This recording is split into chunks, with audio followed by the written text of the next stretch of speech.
the hunt and I set the pace when I'm running. I always take what I want and I always give it 100. Don't need a bank, no I'm funded. Play the game like it's nothing. I'm always thankful for something. Don't take for granted, stay humble. Now wake up, it's time to look at the enemy. Look in the mirror if he is no friend to me. It's not. Don't forget to subscribe and push the notification bell for you not to miss our upcoming updates. Now let's get started. Bab 3027. Kamu overthinking, Lucian. Keluarga Noto tidak mengirimkannya dan mereka bukanlah orang-orang tercela seperti yang kamu katakan. Kamu tidak boleh menjelek-jelekan siapapun tanpa bukti apapun. Itu tidak sopan. Saya harap kamu memperhatikan apa yang kamu katakan di masa depan, tegur Sally. Lucian dengan tidak senang setelah mendengar bagaimana dia menghina Iwan.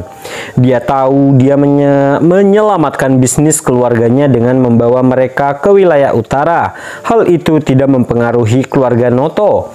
Jadi, tidak ada alasan mengapa mereka mengirim orang ke sana untuk menyebabkan dia kesulitan. Bahkan jika keluarga Noto mengirim seseorang, mereka akan mengirimkan seniman bela diri yang kuat. Mengapa keluarga Noto mengirimkan seorang pria muda seperti Iwan dan dua wanita cantik untuk mengejarnya? Itu tidak masuk akal. Dia pasti tidak mengira bahwa keluarga Noto yang mengirim Iwan, Yuni, dan Rina. Itu sangat tidak logis. Tentu saja berhati-hati itu penting. Jadi Sally tidak berdebat lebih jauh. Dia mengenal sepupunya, hanya mengingatkannya saja untuk berhati-hati dan tidak sengaja menghina Iwan. Dia kemudian masuk ke dalam mobil. Ah, baik, kuharap aku tidak terlalu khawatir.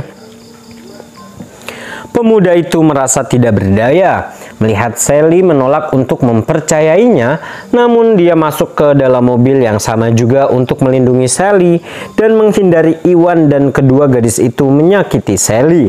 Begitu semua orang masuk ke dalam mobil, Sally memberi perintah kepada pengemudi untuk pergi. Ketiga mobil itu pun meninggalkan tempat itu dan menuju ke wilayah tengah. Lucian dan Sally duduk di seberang Iwan, Yuni, dan Rina di kursi belakang. Sally adalah orang pertama yang memecah kesunyian. Hai, aku Sally Summer. Ini sepupuku Lucian Summer. Siapa namamu? Sally bertanya sambil tersenyum.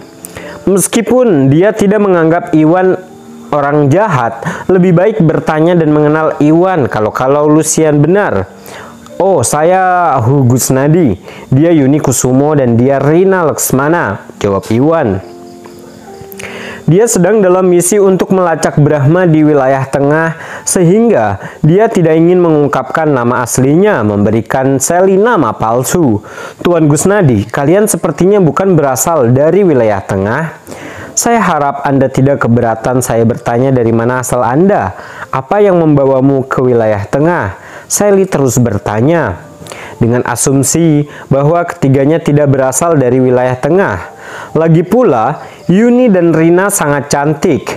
Jika mereka berasal dari daerah tengah, nama mereka pasti banyak dibicarakan.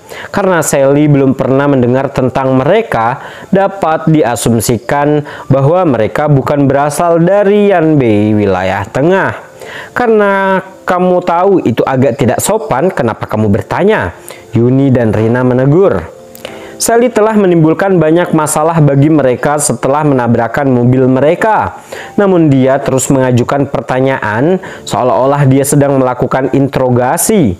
Yuni dan Rina adalah orang yang angkuh dan sombong. Tindakan Sally telah membuat mereka salah paham dan mereka tidak akan ramah padanya. Sally tidak bisa berkata-kata. Dia pun merasa malu dan tidak tahu harus berkata apa.